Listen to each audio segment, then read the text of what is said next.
connut Ève, sa femme. Elle conçut et enfanta Caïn, et elle dit, j'ai formé un homme avec l'aide de l'Éternel. Elle enfanta encore son frère Abel. Abel fut berger, et Caïn fut laboureur. Au bout de quelque temps, Caïn fit à l'Éternel une offrande des fruits de la terre. Et Abel, de son côté, en fit une des premiers-nés de son troupeau et de leur fils. L'Éternel porta un regard favorable sur Abel et sur son offrande. Mais il ne porta pas un regard favorable sur Caïn et sur son offrande. Caïn fut très irrité et son visage fut abattu. Amen. Tu peux t'arrêter là, merci. Fait que au début, on voit que après que Adam et Ève sont sortis du jardin d'Éden, ben, ils ont eu 2 enfants. Il y a eu Caïn. Et Caïn, c'était un laboureur, c'était lui qui cultivait le sol. Et t'as Abel, lui, c'était un éleveur d'animaux. Et ensuite, ça te dit que vraiment, les 2 enfants, ils ont commencé à offrir des sacrifices à l'Éternel.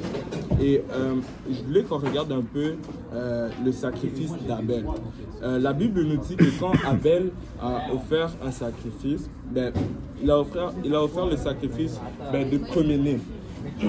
Et le sacrifice de premier-né, c'est vraiment, ça a vraiment porté un regard favorable à l'Éternel. Dieu a pris plaisir à cela. Et ça représente vraiment la prémisse de son troupeau. Donc l'Éternel a vraiment offert, Abel a vraiment offert la prémisse de son troupeau à l'Éternel. Et ça peut être une leçon pour nous aussi d'offrir notre prémisse à l'Éternel. Et je sais que nous sommes tous jeunes et nous ne pouvons pas offrir grand chose à Dieu. Nous ne pouvons pas, tu sais, bon, moi personnellement je suis broke. Moi j'ai pas beaucoup d'argent. Quand c'est le moment de donner la dîme et les offrandes, là c'est chaud. Là. Puis c'est dur. Tu sais, on n'a pas beaucoup de matériaux, on n'a pas beaucoup de matériel, on n'a pas beaucoup d'argent à offrir à Dieu. Mais il y a une chose que nous avons tous en commun que nous pouvons offrir en tant que prémisse à l'Éternel. Et ça, c'est notre temps. Amen. Et le temps, c'est vraiment quelque chose que nous devons utiliser sagement. Amen. Et je sais que nous sommes jeunes. On va à l'école. Certains d'entre nous travaillent. On a des projets, on a ci et ça, mais nous devons vraiment faire attention aux distractions de ce monde et vraiment faire attention aux divertissements de ce monde aussi. Et vraiment offrir la prémisse de notre temps à Dieu. Parce que si nous n'offrons pas notre meilleur temps à Dieu, malheureusement, Dieu ne pourra pas porter un regard favorable à nous. Si on commence à prier et demander à Dieu certaines choses, il ne pourra pas porter un regard sur ce que nous lui demandons. Et nous avons 24 heures en une journée. Et ça ne ferait pas de mal de juste prendre 1 heure ou même 30 minutes, afin d'offrir notre temps à Dieu. Et ensuite, la Bible dit qu'il a offert le premier-né de son troupeau et en plus de ça, de leur graisse. Et la graisse, ça représente ce qui est meilleur. Et la graisse, c'est vraiment ce qui est bon, là, ce qui est costaud, l'animal qui était vraiment graisseux. Ça, c'est vraiment ce qui est meilleur. Et juste une petite anecdote, moi je me rappelle quand j'étais au secondaire, quand c'était le moment de dîner, là, quand c'était le moment de lunch, lui il se rappelle, quand c'était le moment de manger, ma mère faisait toujours genre du poulet, puis quand le poulet que j'ai apporté, le poulet était sec, le poulet était mince. Puis c'est le poulet que quand tu chauffais, puis quand tu sortais ça du micro-ondes, c'était dur là, c'était dur à manger, tu devais te battre. Et ça, c'était pas agréable à manger cela. Et c'est la même chose avec Dieu. Nous devons offrir vraiment la graisse à Dieu, ce qui est le meilleur. Nous devons offrir notre meilleur dans la prière. Amen. Nous devons offrir notre meilleur dans la lecture de la parole de Dieu. Quand nous lisons la Bible, lisons pas la Bible juste pour lire la Bible. Lisons la Bible, méditons la Bible. Il faut que la Bible nous parle, parce que c'est la parole de Dieu. Quand nous adorons Dieu, donnons notre meilleur dans l'adoration. Amen.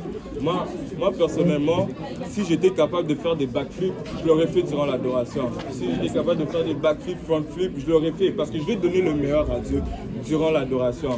Quand nous donnons des études bibliques, préparons-nous et avant de donner l'étude biblique, soyons sûrs que nous avons cherché la face de l'Éternel. Amen.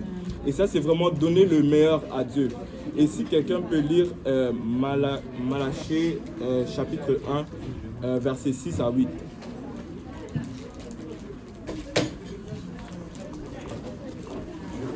Malachie combien? chapitre 1, versets 6 à 8. Un fils honore son père et un serviteur son maître. Si je suis père, où est l'honneur qui m'est dû? Si je suis maître, où est la crainte qu'on a de moi? Dit l'Éternel des armées, sacrificateur, qui méprisait son nom, et qui dit, en quoi avons-nous méprisé son nom? Vous offrez sur mon autel des aliments impurs, et vous dites, en quoi t'avons-nous profané? C'est en disant, la table de l'Éternel est méprisable. Quand vous offrez en sacrifice une bête aveugle, n'est-ce pas mal? Quand vous offrez une boiteuse ou un fil, n'est-ce pas mal? Offrez-la donc à ton gouverneur. Te recevra-t-il bien? Te fera-t-il bon accueil? Dit l'Éternel des armées. Amen. Et la Bible nous dit que, nous qui sommes enfants de Dieu, nous servons le roi des rois, nous servons le Seigneur des seigneurs. Nous devons offrir ce qui est de bon à Dieu. Amen. Nous devons vraiment offrir la prémisse de notre temps à Dieu. Et nous devons vraiment offrir ce qui est de meilleur à Dieu. On ne peut pas juste se permettre, quand on prie, on dit que ouais, je vais prier 30 minutes, puis 5 minutes dans la prière, tu es déjà en train de t'endormir. Ça, c'est vraiment, c'est pas agréable aux yeux de l'Éternel. Quand nous lisons la Bible, assurons-nous de bien lire la Bible. Assurons-nous que quand nous lisons la Bible, nous retenons quelque chose. Et pas que comme tu lis, puis ça fait juste passer devant tes yeux, tu ne retiens rien. Ça, c'est vraiment ne pas être agréable à Dieu. Assurons-nous vraiment d'être agréable à Dieu et de lui offrir des bons sacrifices. Et ma question pour vous aujourd'hui, peut-être, essayez de vous remettre en perspective. Depuis que le début de l'année a commencé, est-ce que j'ai offert la prémisse de mon temps à Dieu? Est-ce que vraiment j'ai fait le sacrifice de lui donner mon temps? Et est-ce que j'ai donné le meilleur à Dieu? Que ce soit dans la prière, que ce soit dans la lecture de la parole, que ce soit dans l'adoration. Est-ce que j'ai donné le meilleur à Dieu? Et c'est vraiment important de se remettre en perspective par rapport à cela. Amen. Et si tu peux continuer à lire Genèse chapitre 4, s'il te plaît. Genèse chapitre 4 à partir du verset 6. Verset 6.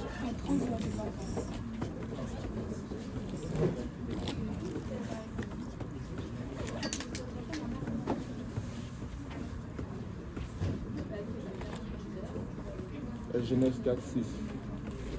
Et l'Éternel dit à Caïn, pourquoi es-tu irrité et pourquoi ton visage est-il abattu? Certainement, si tu agis bien, tu relèveras ton visage, et si tu agis mal, le péché se couche à la porte, et ses désirs se portent vers toi. Mais toi, domine sur lui. Okay. Cependant, Caïn adressa la parole à son frère Abel. Mais comme ils étaient dans les champs, Caïn se jeta sur son frère Abel et le tua. Amen. Et ici, après avoir offert le mauvais sacrifice à Dieu, Dieu donne une deuxième chance à Caïn afin de lui offrir un meilleur sacrifice.